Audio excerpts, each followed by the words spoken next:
Fourth lecture of chemistry, the branches of chemistry। ये हमारा chemistry के हवाले से चौथा लेक्चर है जिसमें हम केमिस्ट्री की ब्रांचेस के हवाले से मालूमात हासिल करेंगे।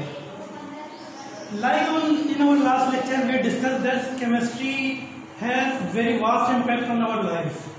Actually chemistry हमारी लाइफ के हर एस्पेक्ट से बिलोंग करती है और हमने उसमें इस चीज़ पर भी हम मुत्तफिक हुए थे कि chemistry is nothing but our life. Chemistry बिल्कुल हमारी ज़िंदगी है या केमिस्ट्री के बगैर हमारी ज़िंदगी मुमकिन नहीं है।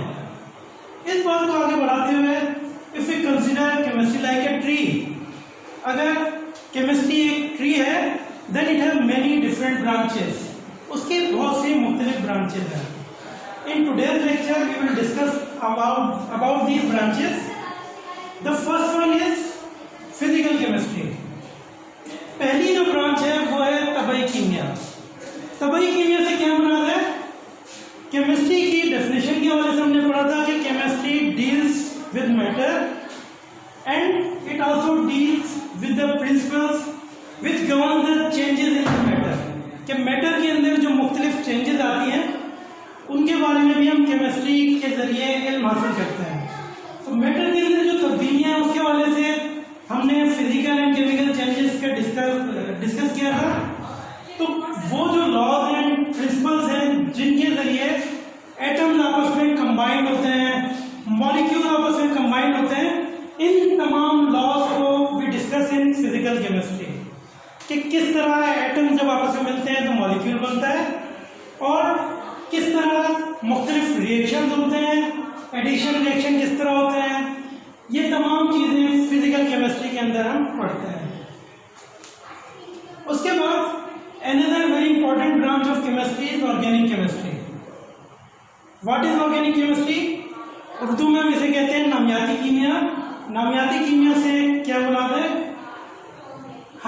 The chemistry of hydrocarbons and their derivatives, और in short the chemistry of covalent compounds of carbon except bicarbonates and carbonates, carbides etc। यानी ऐसे कंपाउंड्स जो मोस्टली ऑर्गेनिक या ऑर्गेनिज्म से बिलोंग करते हैं, जो कार्बन, हाइड्रोजन और ऑक्सीजन के होते हैं, उन कंपाउंड्स की केमिस्ट्री को हम ऑर्गेनिक केमिस्ट्री के अंदर स्टडी करते हैं। The chemistry of rest of all the elements and compounds is known as inorganic chemistry। इनके अलावा जो कंपाउंड्स हैं उन तमाम की केमिस्ट्री को इनऑर्गेनिक केमिस्ट्री के अंदर डिस्कस किया जाता है। Next one is analytical chemistry. Analytic या एनालिसिस से मुराद है तज्जिया। तज्जिया से क्या मुराद है? Let's take we drink tea. जब हम चाय पीते हैं और उसमें हम सबसे पहले तज्जिया करते हैं कि वेदर चाय जो है वो इसके अंदर शक्कर हमारी डिज़ायर्ड अमाउंट के मुताबिक है नहीं, ये सही तरह पक्की है या नहीं, और इस चीज़ को कहा जाता है एनालिसिस। यानी कोई भी कंपाउंड है वो किन चीज़ों से मिलकर बना है, उसमें उन सब्सटेंस का प्रोपोर्शन क्या है, इस चीज़ का एनालिसिस करना is known as analytical chemistry. Biochemistry. Biochemistry के हवाले से बताना चाहूँगा this is relationship of biology and chemistry.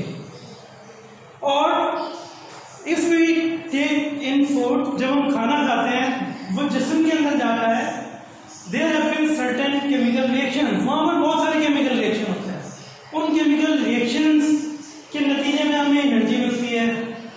This all process, ये तमाम चीज़ें we need to study in biochemistry, compounds of living organisms and metabolism in a living body। Next branch is industrial chemistry। Industrial word से जाहिर है ये industry से मुतालिक है, यानी डिफरेंट केमिकल्स को, डिफरेंट प्रोडक्ट्स को सनती पैमाने पर तैयार करने के जो मराहिल हैं, जो प्रोसेसेस हैं, this all will be studied in industrial chemistry। For example, fertilizers किस तरह से तैयार किए जाएं इंडस्ट्रियली लोगों की ज़रूरियात के लिए, सोप्स, शैम्पूस, टूथपेस्ट, ये तमाम प्रोडक्ट्स किस तरह से इंडस्ट्रियली प्रिपेयर की जाए, this all will be studied in industrial chemistry. The next is nuclear. Nuclear chemistry के अंदर हम रेडियो एक्टिविटी से मुताबिक मास्टर करते हैं। It belongs to radioactivity. In radioactivity we study the changes occur in the nuclei of atom by the emission of invisible radiations. Invisible radiation से क्या मुराद है कि फॉर एग्जाम्पल अगर हम कोई एक्सीडेंट वगैरह हो जाता है, हम अपनी बॉडी का एग्जामिनेशन करवाने के लिए एक्सरे करवाते हैं। एक्सरे के जरिए हमें पता चलता है कि उस हड्डी के अंदर कोई नुकसान ज्यादा हुआ है या नहीं, किस तरह से हुआ है। These X-rays are nothing but the radiations, these are invisible rays which are coming from the nuclei of atom. तो ये तमाम प्रोसेस स्टडी किया जाता है न्यूक्लियर केमिस्ट्री के अंदर। Next one is environmental chemistry. Environmental chemistry में we study different chemical compounds and their effect on the environment of humans, animals and plants. मुख्तलिफ केमिकल्स जो इंडस्ट्री से खारिज होते हैं वो हमारे वाटर को पोल्यूट कर देते हैं। वाटर पोल्यूशन की वजह से हमें लाइफ को नुकसान पहुंचता है। इसी तरह से बहुत से केमिकल्स, जब ऑटोमोबाइल्स वगैरह से धुआं निकलता है, व्हीकल्स से धुआं निकलता है, वो एयर पोल्यूशन को इंक्रीज करता है। तो इस तरह से बहुत से कंपाउंड्स हैं जो हमारे एनवायरनमेंट के लिए हार्मफुल हैं। ओजोन लेयर को बहुत से कंपाउंड्स तबाह कर रहे हैं। This all will be studied in environmental chemistry के किस तरह से ये तमाम प्रोसेस होते हैं और इनको किस तरह से क्योर किया जा सकता है, इनसे किस तरह से बचा जा सकता है। Next one is polymeric chemistry. In polymeric chemistry we study the process of polymerisation. जब बहुत से स्मॉल यूनिट्स मोनोमर्स आपस में मिलकर एक लार्ज मॉलिक्यूल बनाते हैं, इसे कहा जाता है polymer and the process is known as polymerisation. Polymerisation product एक बहुत अहम प्रोडक्ट प्लास्टिक है।